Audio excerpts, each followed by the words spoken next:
दुख से कैसे छुटकारा पाएं, बहुत लोगों का प्रश्न रहता है। बहुत लोग आते हैं, महाराज हम बड़े दुखी हैं, छुटकारा पाना चाहते हैं। कई लोग तो हद कर देते हैं।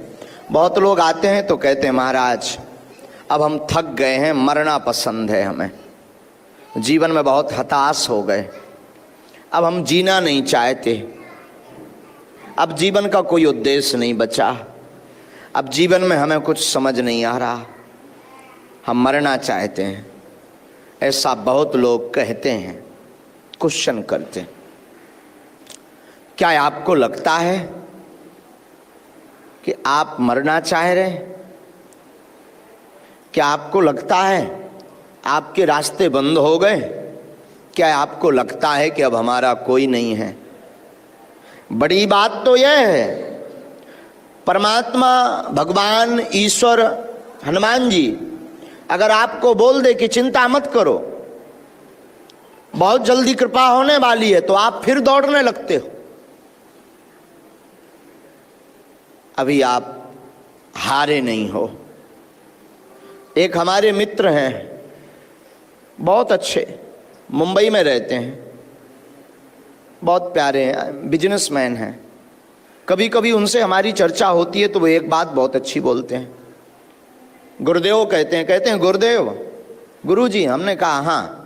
बोले जीवन में हारता वो व्यक्ति है जिससे जीत की चाह होती। हमने कहा मतलब? बोले जो जीत की कामना को लेकर के, विजय प्राप्ति की कामना को लेकर के काम करता है अथवा स्ट्रगल करता है वो हारता है, और जो पहले से ही हार मान चुका हो भला वो क्या हारेगा। जिसने अपने जीवन में ये कह दिया कि मुझे जीतना है ही नहीं, उसे कोई नहीं हरा सकता। जिसने ये कह दिया कि मैं हारा हुआ हूं, उसे कोई नहीं हरा सकता। हम लोग त्रुटि क्या करते हैं? हम लोग गलती ये करते हैं कि संसार पर आशा करते हैं, जगत पर, लोगों पर, फ्रेंड सर्कल में आशा करते हैं। सत्य तो यह है कि जहां आशा है वहीं निराशा है, वहीं दुख है। जहां आपने आशा की वहीं दुख है। आपने बागेश्वर धाम से आशा की, बागेश्वर धाम पर किसी व्यक्ति से आशा की तो दुख है, पर बागेश्वर धाम पर बालाजी से आशा की, हनुमान जी से आशा की तो सुख प्राप्त होगा। ये दुख से बचने का उपाय है।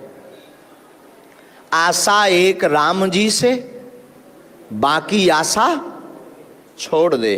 नाता एक राम जी का, दूजा नाता तोड़ दे। आशा अगर जीवन में रखनी है तो केवल राम जी से रखो, भगवान से रखो।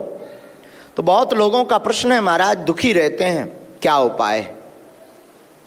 बढ़िया उपाय तो यही है कि सुखी होने के लिए मत घूमो, प्रसन्न होने के लिए मत घूमो। सबसे बढ़िया उपाय यह है, उत्तम उपाय यह है कि आप हमेशा ये विचार करो, हमें जो भी अपने जीवन में मिल रहा ईश्वर की कृपा से मिल रहा, और ईश्वर की कृपा का प्रसाद मानते हुए अगर पाएंगे, दुख को सुख को लेंगे, तो आप कभी दुखी नहीं रह सकते। दुख से बचने का यही उपाय है। आप लोग सोचो कि महाराज शायद कोई मंत्र बताएंगे दुख से बचने का। मंत्र तो दे देंगे, उपाय भी दे देंगे, टोटका भी दे देंगे, पर आप उसे संभाल नहीं पाओगे। पूछो कैसे? हमने उपाय बता दिया, आप मंत्र का जाप करो, समस्या का समाधान होगा। तो आप एक समस्या का समाधान तो